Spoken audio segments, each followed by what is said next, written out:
Lexus Dirty Maintenance Show.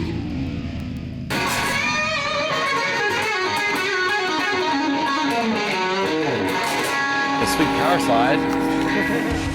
What's going on, Skid? We got us a no cooling call. Yikes, what is that?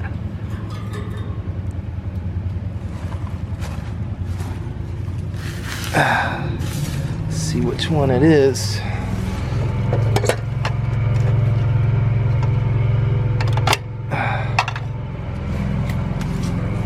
Thermostat is on inside, but nothing's coming on out here.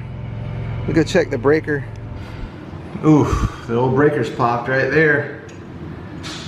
This is a carrier unit too, only a year old. So it doesn't have that little hard start that those Goodmans have. And I always film that pop the breakers. This kind of unit doesn't have that. Inside's running, set to 75, 77 in here.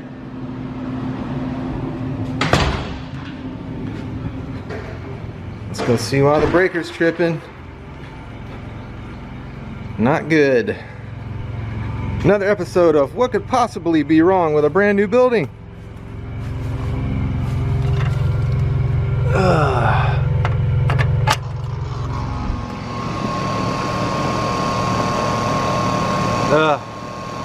Compressor don't sound too good.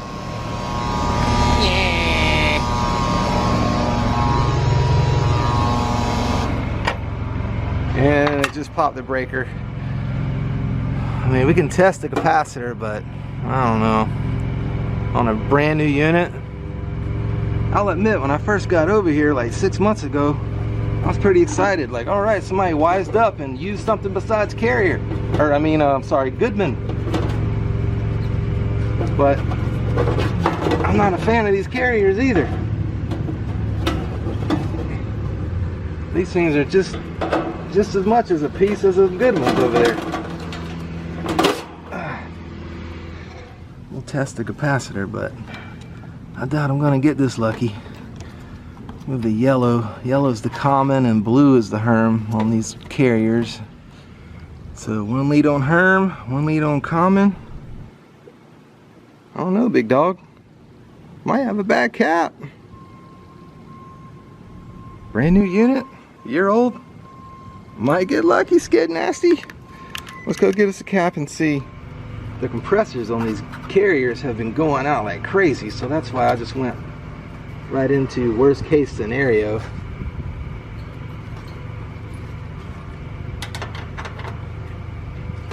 I've been here like 6 months, and I think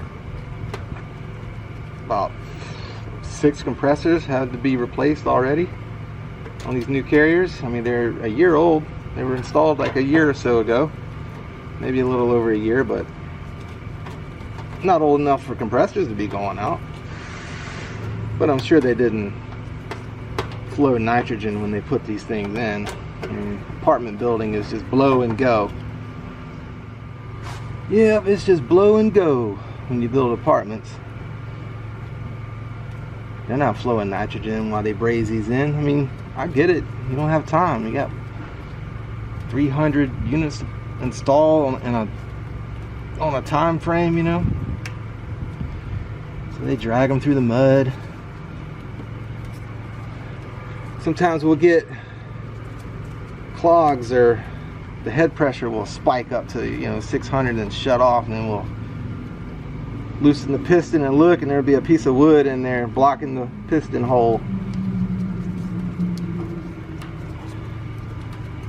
Sawdust, they just drag the line set through the mud.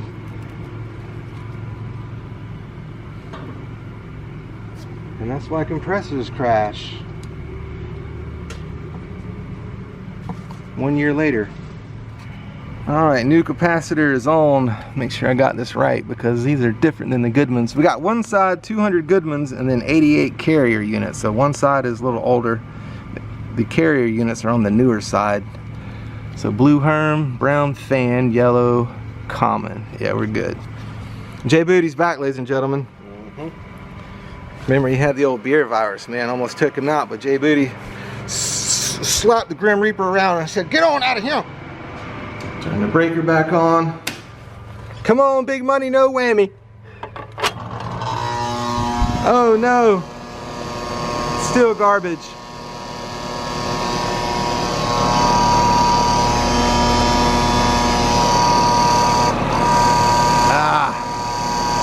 Compressor's bad. And there goes the breaker. New capacitor. I don't do the whole hard start thing, not on a new unit. I mean, if it was old, yeah, but these things are in a warranty, so let's just make sure the compressor's bad.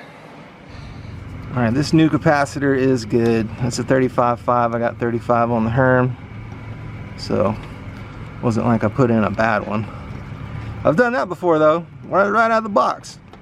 Brand new capacitor was bad. Oh wait, let me take this off. I'll take the Herm back off and test it with my Supco Mega Ohmer. Show you what that's all about. Alright, this unit over here is running, so I gotta talk a little louder. This is my Supco Mega Ohmer. I will leave a link to one of these in the video description below. You can order it, have it delivered to your house. So you put one alligator clip on the unit, on the chassis of the unit, and one on the Herm, the wire going to the compressor, or I'm sorry, the capacitor.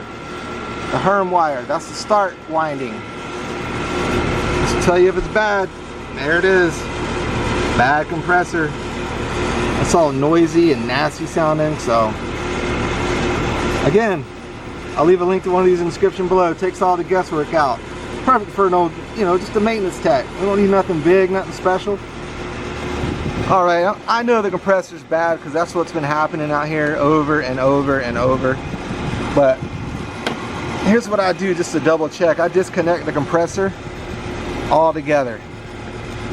Just take it out of the mix. I just unhook it, and then I'll turn the breaker back on. And then if the breaker doesn't trip, then you know it's the compressor.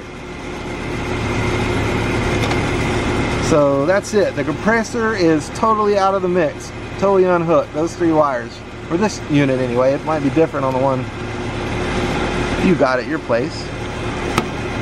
So now I'll go turn the breaker on, and if it stays on, then I know the compressor is the culprit.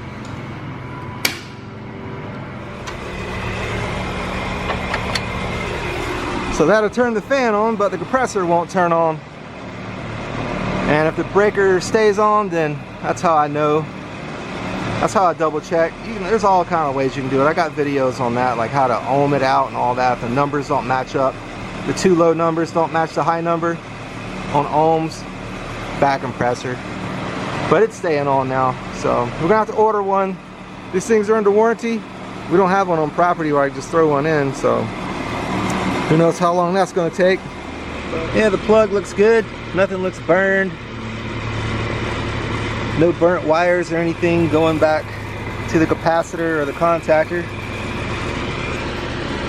This just plugs in here for all you new guys. So if you got a back compressor and you want to make sure, like double check, you can just unplug it, just leave it dangling, and go turn the breaker back on. And if your fan just starts spinning, the breaker doesn't trip, that's another way to tell. I'll also touch my leads to all these pins. I'll touch one lead to a pin and one lead to the copper pipe here. And if I hear beeping, it means it's short at the ground. Touch one lead to a pin, and my meter is beeping. It shouldn't beep. I got one lead on the copper pipe and one lead on the pin. Set my meter in here, see if you can hear it. One lead on a pin, one lead on the copper pipe. Beeping. It beeps on all of them. I don't know, it's probably hard to hear because of this unit, but it's beeping on all three pins. Okay. But not good. Back compressor. Pretty cool. It's got a LED light up here. I got this one for 20 bucks off of Amazon like 2 or 3 years ago. Jusson, whatever that's called. I mean, it was 20 bucks. I don't know what it is now, but I'll leave a link to it in the description below. Can't be much more. It's still good, and I'll leave it around just as a spare if something happens to this one. But I mean, everything's still good on it. No holes. I mean, 20 bucks. If you're on the Ballers budget, you can go with this one, man. But I'll leave a link to this one in the description below as well. If you want to pick it up, have it delivered to your house. So I'm just going to be transferring all my stuff over into this one. New year, new bag.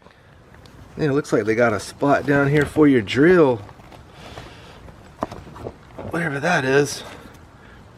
I'm gonna throw Mole Impact in there. Oh my God, he's using a Ryobi. Oh my God. Well, I guess I gotta let him know. Gotta let him know in the comment section he's using a Ryobi. So I'm gonna take all my stuff out. A lot of people ask what's my everyday bag, what I got in it. So I'll just start with the old snippers here. My wire clipper, wire strippers. I keep 2 pair. And this is for the taco motors on the hydronic heaters. Scissors. I'll just go quick because I always get asked this. What's in your bag? A couple of pair of needle nose. I always like to keep 2 of everything because things break. Oh, outlet tester. The old Jackie Chan's. That's the big pair. Medium pair, and I keep a small pair somewhere for those tight washer boxes. Where is they at? Where are they?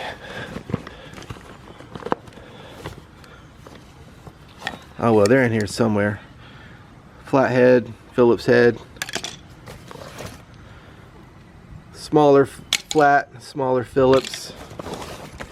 Pliers, needle nose. And I got the magnetic 1/4 inch and 5/16 nut drivers. I love these things, man. I love the magnetic stuff. If y'all have seen my video, there's my drain clear. The old sheetrock keyhole saw. Adjustable crescent wrench, big one and small one. There's the old small pair of channel locks. Get in those tight washer boxes. Down here I keep my hammer,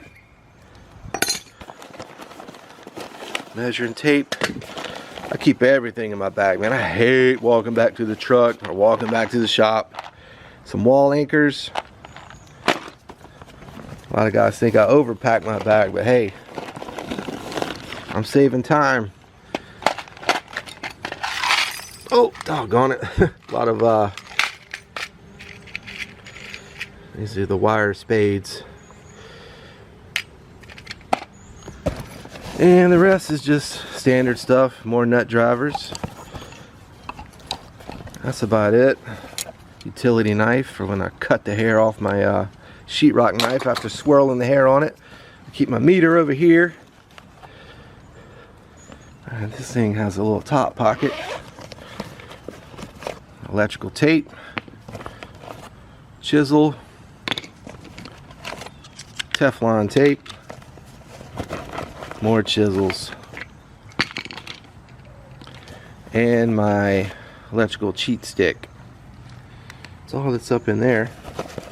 Oh, got some graphite, lock graphite. That's all for that. I don't want to make this video too long. Wire nuts.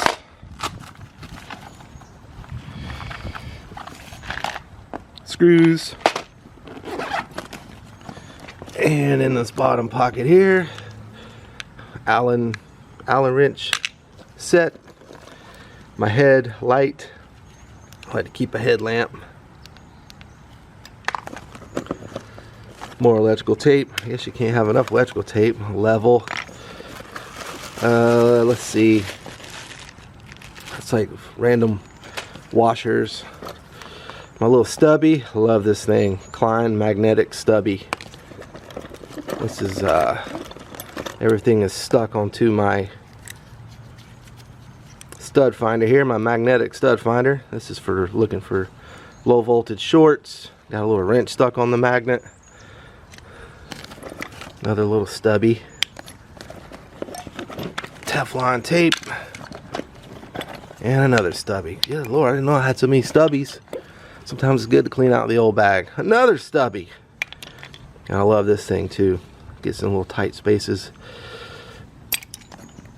And that's it. And I got my things on the side here. 11 and 1. Make a lot of, all maintenance guys make a lot of memories with their old 11 and 1. You know, you lose the bits and go get another one. Then you find the bit that you that was missing when you get a new one. I don't know why that works out that way. Flashlight. This is my long magnet here. It telescopes out. If you drop a screw in a tight spot, it'll pick it up. Pry bar, tin snips, Sharpie to write on AC units when they're mislabeled, another flashlight, and a garbage disposal break-free tool.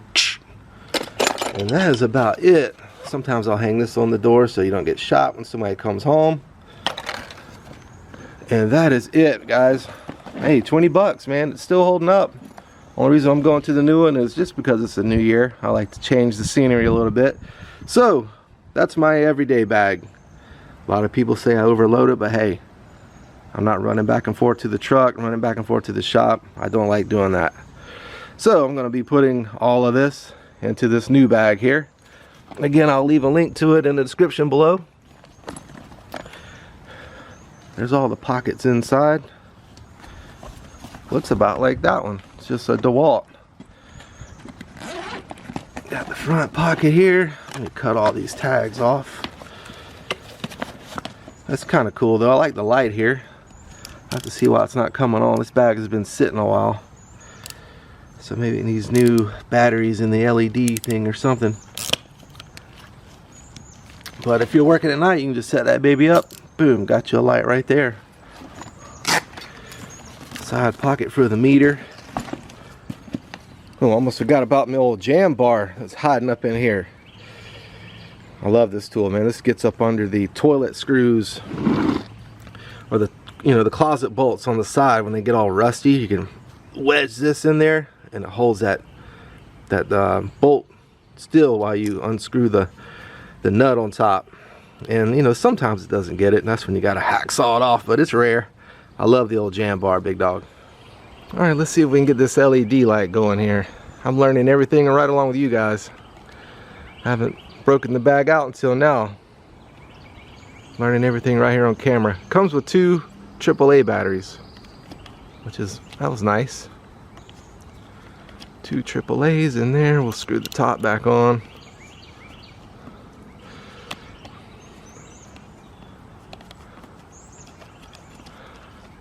Alright, let's see what we got going here. So you're out there on call at night, you need you a light. Assuming this is the button here. Oh yeah. Oh, it gets brighter the more you click it. There's the brightest and off. Pretty dang cool.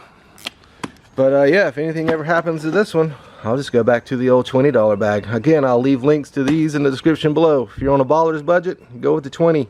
If you want to step up, you can go to the old DeWalt. Alright guys, I'll see you on the next one. Late.